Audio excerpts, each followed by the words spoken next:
Welcome back to another Friday show. Yeah, Friday baby. bonus show.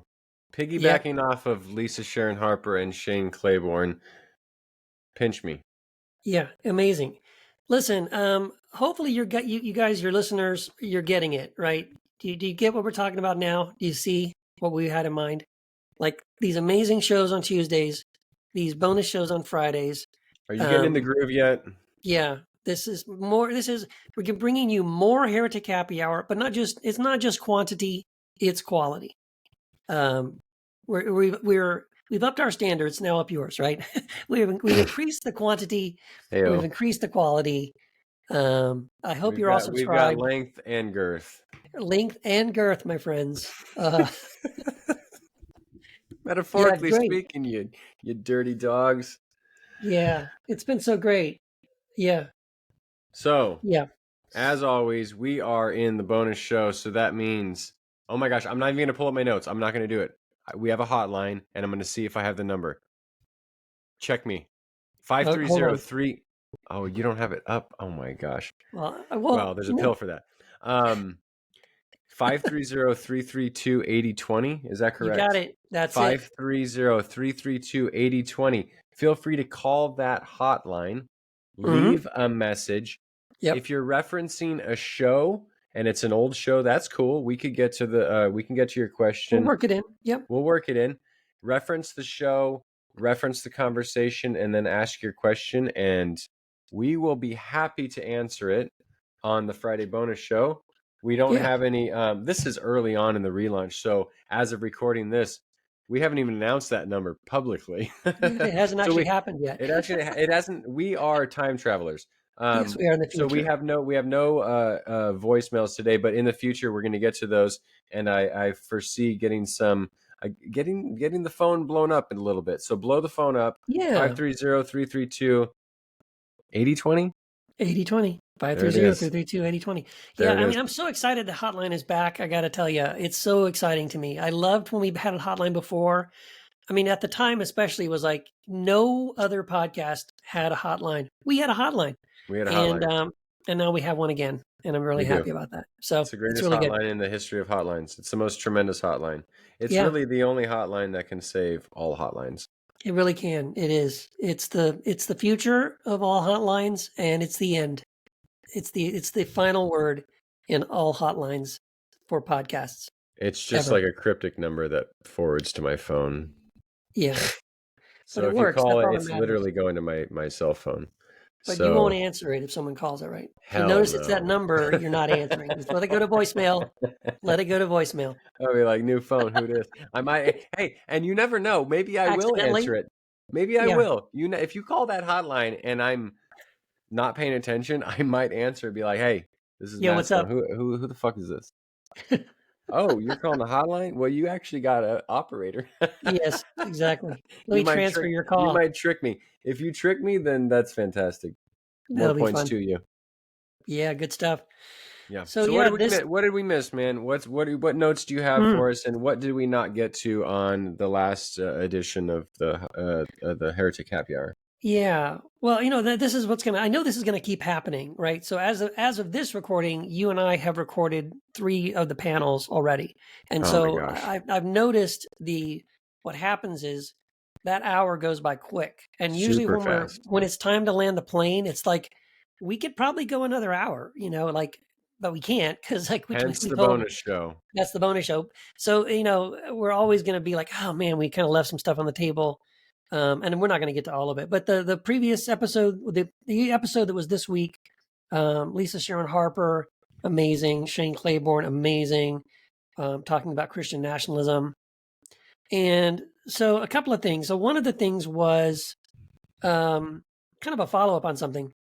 Lisa made the comment about white Christian nationalism, and then I followed up and said, yeah, it really is mostly white people. And she said, well, it's mostly white people, but there are a whole lot of people of color who are also white Christian nationalists. And that we didn't go too deep into that, but I just thought that is the truth.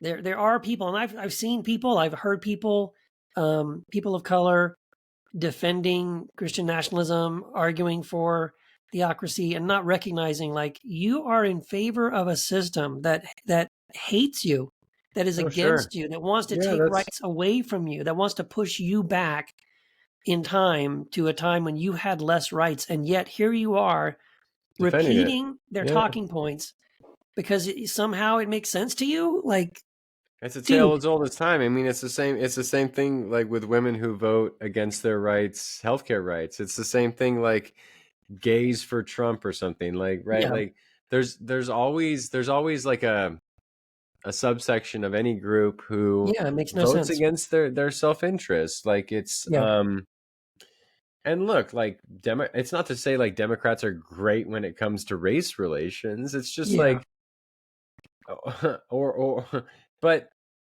but the fact that then the alternative is like, well, something that is objectively against your community's best interest, like the right, Candace Owens of the world.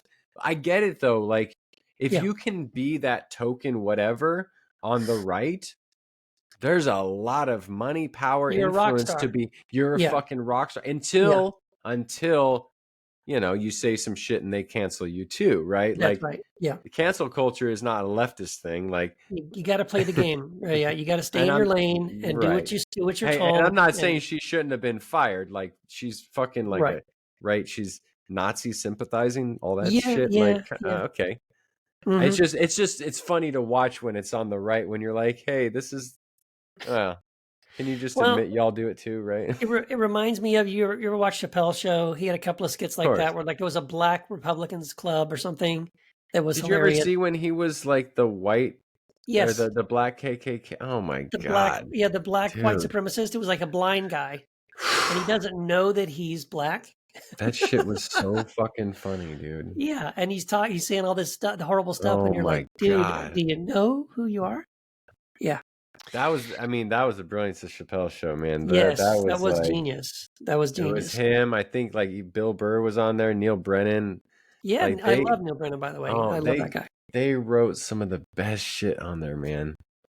Yeah. Um, yeah. Anyway, it's interesting. That's how insidious whiteness is, right? I've mentioned it before. It strips white people of their own culture and identity and heritage, Yeah. and but it also tricks the people it harms to come onto their side. So Right. you're always going to get some indigenous folks, you're always going to get some black folks, you're always going to get some whatever Yeah. LGBT folks onto the right. You're always going to have that because there's always going to be a group of them who of whatever that group is that get duped into it. Like that's the See, insidious nature of patriarchy, of yeah. homophobia, of racism, all that shit. See, that would be a really fascinating panel down the road. Is like, could we find like 4 or 5 people of That would color be interesting. who were Christian nationalists who would be willing to come on and tell us why are you a Christian nationalist? Or And just let's get one like black nationalist, get like but like black like white nationalist. Get like yeah, a black or gays for Trump. yes, Get like a I don't know, man. I might have to be super baked on that one. That would test my patience. that would be well. I would just love to ask the questions. Like tell me your position, and then like let me ask you some questions about Yeah. can you see how some of the things that are proposed under like Project 2025 will Dude. harm you and harm Right. people like you and your community, and do you care about that?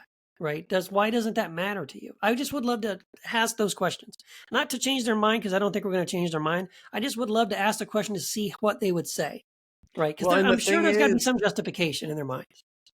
well, and it's a political one, but the thing is, I can approach Project 2025 apolitically or Yeah, semi apolitically. I can approach it as a social worker, a social service coordinator, which I yeah, was. yeah, And I can say, okay, in an already underfunded, uh, you know, underfunded programs, you're going to cut the things that are already underfunded that I yeah, work for. yeah, And I constantly see programs run out of money and not have a budget until next year, or yeah. if at all. And now you're Right. going to cut all those things. And all you people who are voting for it, all of you are on one of these programs, or 2 of these programs, or 10 of these programs. And I used to point it out to people who were vehemently against socialism, quote unquote. And I was like, you just had me sign you up and help you with a Medicare issue and a Yeah. Social Security issue and a food stamp issue and a low income Wi-Fi issue and a low income electricity issue. Yeah. And all those are government subsidies, i.e., socialism. Yeah. So if you vote entirely against that, where are you going to fill in the gaps? Yeah. That's Yeah. not a political thing. I'm saying that as No. a practical pragmatist. Yeah. Where are you financially or budgetarily going to fill in the gaps?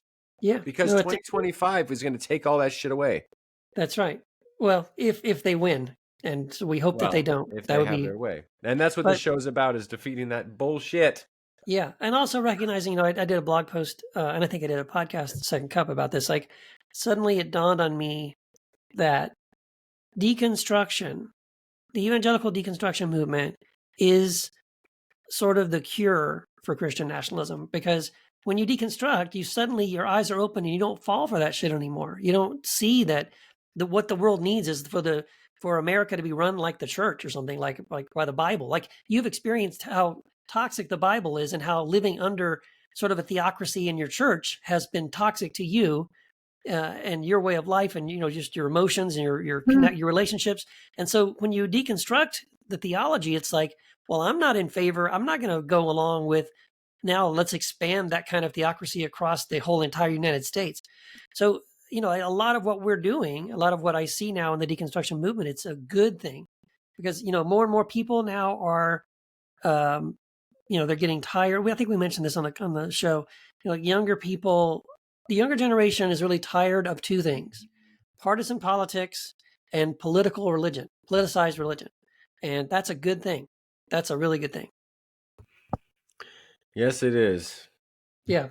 I Yeah. I a little bit unrelated, but kind of related, talking about like the toxicity of churches, and we want to bring that into the public sphere.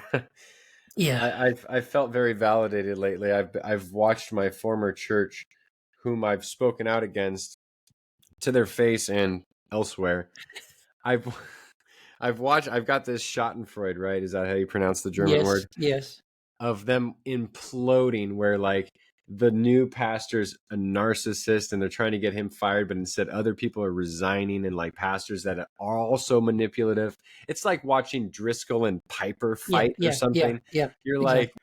I'm just sitting back in my lounge chair with my hands up going, Yeah. this is so validating to the shit I was saying so long ago. And Yeah. and now people are quitting and they're like, I can't take the abusiveness. And I'm like, welcome to the fucking show, bro. Like, Yeah. Yeah. you're a little late, but we welcome with you with open welcome to the fight. So what's interesting about that is, the gloom and doom is that deconstruction is the biggest threat, right, to evangelical Christianity. And maybe that's true. I'm sure it is. It's a big threat. That's why they are fighting against it so hard. But maybe the other threat is just imploding from within, right? That it Yeah. just can't hold together with when you have this entire system that's built on a single leader who's narcissistic and charismatic, and it's all about that one person, that it eventually, the bigger it gets, the more money is involved, the tensions are going to be there, and eventually it's going to implode and fall apart. And so, yeah, maybe deconstruction won't be the end of evangelical Christianity. It'll just implode on its own. I honestly think that those who deconstruct are going to be what saves Christianity if there's anything If there out is of the anything. rubble. What Right. is the who said, was it Paul Ricoeur? It might not have been. The only Christian of the future is a mystic or Yeah, something or like that. I'm nothing at butchering all. it, Yeah, or nothing at all. the Christian of the future is a mystic or nothing at all. Yeah, I don't And remember that's who said true, it, but yeah. because the Christianity we see is going to go away. It has Yeah. no Christian nationalism has completely sabotaged the testimony of Christ. The thing they're supposed to stand on, which is, this is my testimony of like how I was saved, quote unquote, right? Aren't we supposed to have Right. some sort of like thing? I was on this path and I met Jesus and it turned me around to this. And Right. now they go like, oh, I was a Christian and then I was MAGA. And now no one is going to take Christianity seriously. So it's ruined the testimony forever, right? I mean, well, not Yeah. forever, but for a long, long time. Yes. So the only thing that can come in its wake is those who have already repented, quote unquote, if you want to use that language, who have walked away from this kind of shit. Yeah. Those are the only Christians who can actually be taken seriously in the future. I think so. I mean, I think that's the only kind of Christian I'm interested in, in existing in the future. But I mean, we know that it's never like this, theocratic Christian nationalist, ultra reformed, right wing kind of Christianity. It will never, ever fully, completely go away. There are always going to be Oh, little sure. backwoods Bible churches somewhere that are still hanging on to the Sure. King James only, and we're a Christian nation, and Jesus is going to come back and slaughter all the gays. Like that, sadly, will never completely die out. I don't think so. I just don't want it to be the Speaker of the House. Right. Thank you. That would be nice if that person wasn't. This is why I look at someone like Sean McDowell and I'm like, how can you seriously be more worried about deconstructionists than Christian nationalists? Like, okay, a Christian nationalist is the Speaker of the House. Do Yeah. you know how many followers I have across all social media? It's like 20 some odd thousand. Whoop Yeah. de fucking do, right? Right. Like, Right. how much Right. power and influence do we have? I think we're doing pretty good on this podcast, but as far as like altering policy, No. No.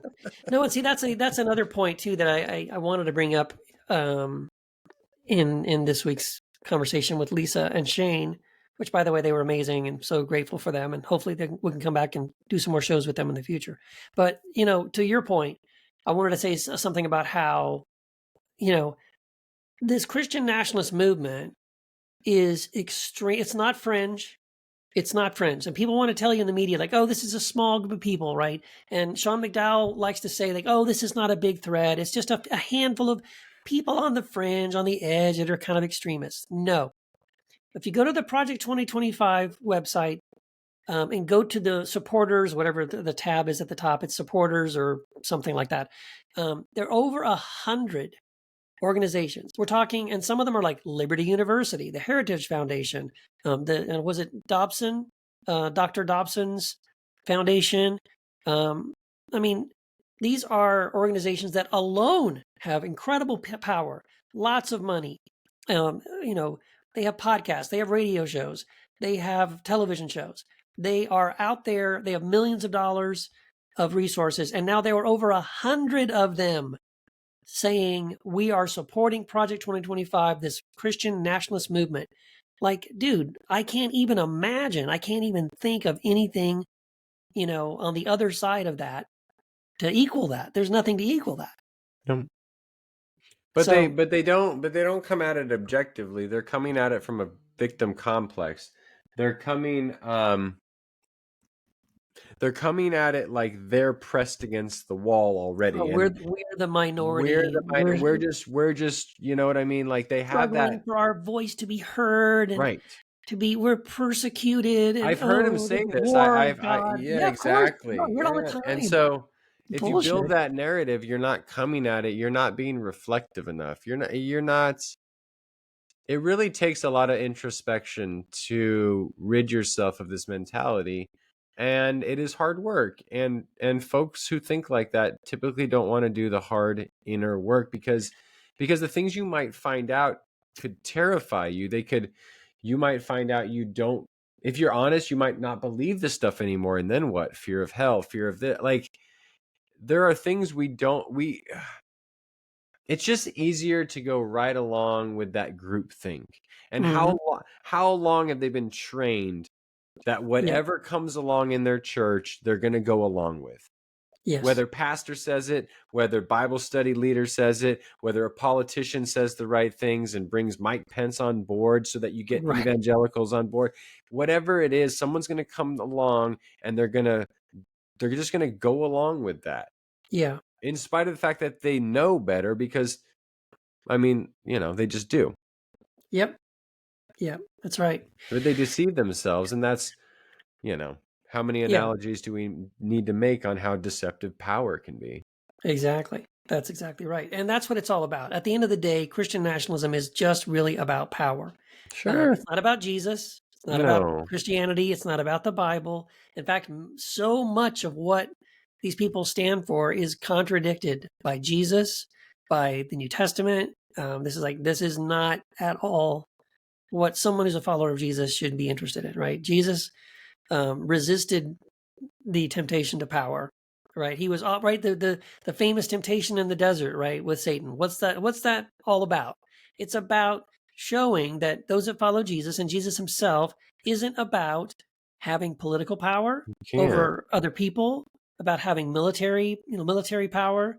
It's not about using violence. It's not about using force, or any of those things. It's not even about religious power, right? It's like, do this big miracle and everybody will believe in you. No, he refuses it. Nope, I don't want that either. No. So yeah, this whole movement, it's not Christian, as they said. It's a threat to, not just a threat to democracy, but it's also a threat to, Christianity. And I don't know how they don't see it. Like the most odd, like take the Bible seriously for a second. If you're listening and you're a MAGA Christian, or you want to send this to a MAGA Christian, just read Luke 3 and 4. Yeah. What does the devil tempt Jesus with? Yeah. What does the temple represent? Religious power.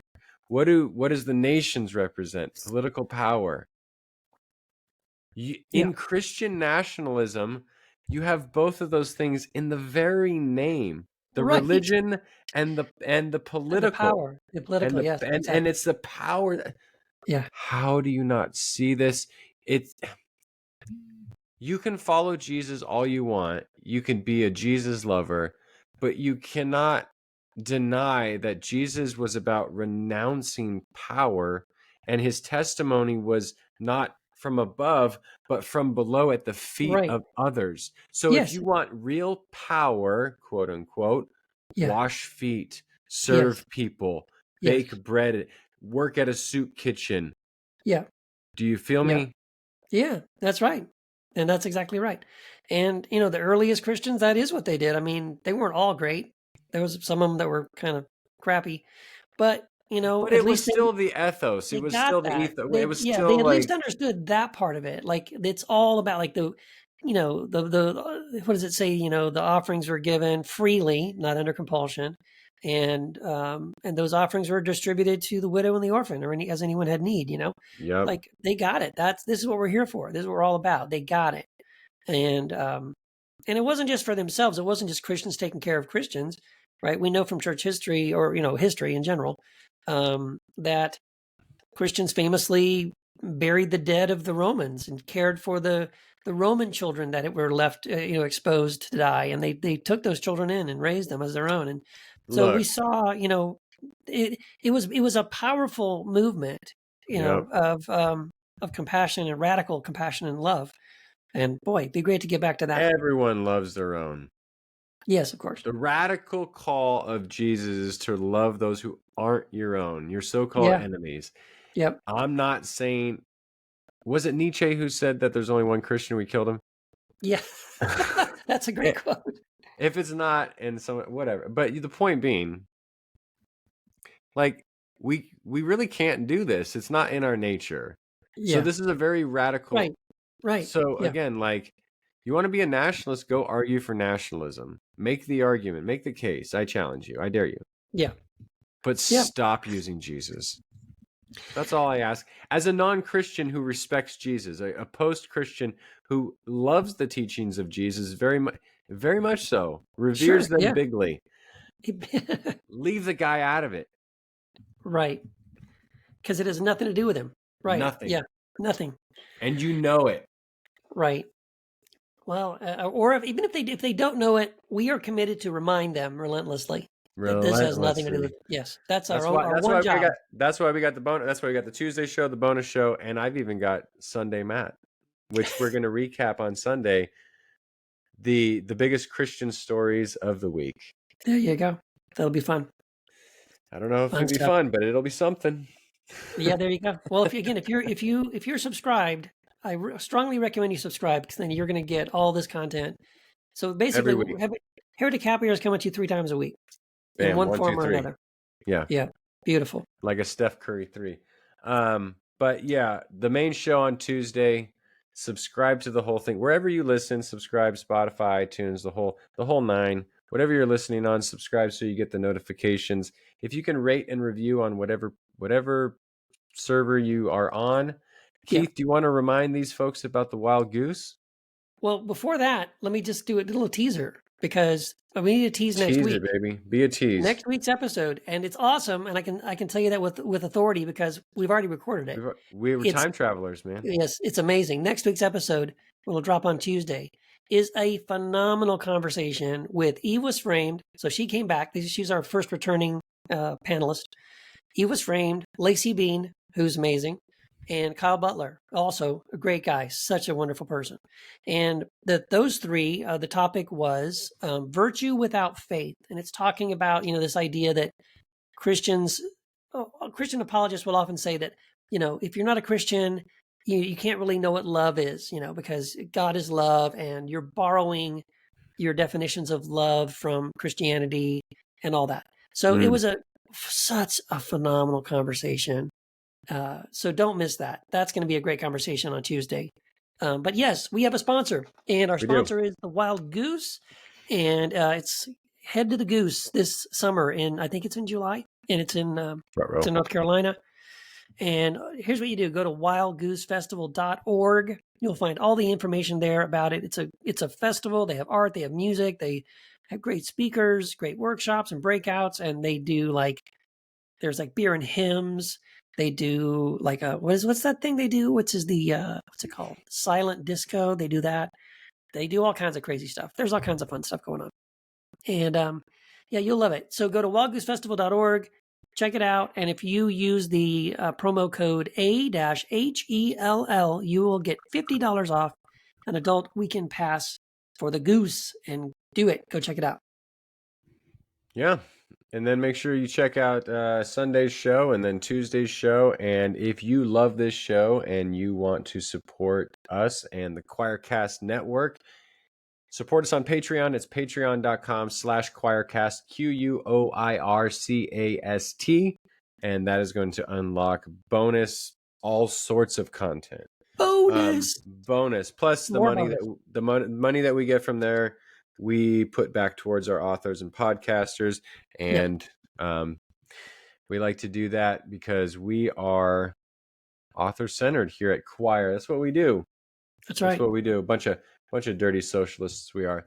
So this is good. We'll see you in a couple days. We'll see you in a week Sunday on the next bonus show, but we will see you I'll see you Sunday, and we will be back on Tuesday.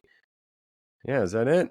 We got all of it done. That's it. We solved all the world's problems. Now, if we could just please bring Barrett back into the studio, get your fingers all warmed up, and here you go. Grab that banjo.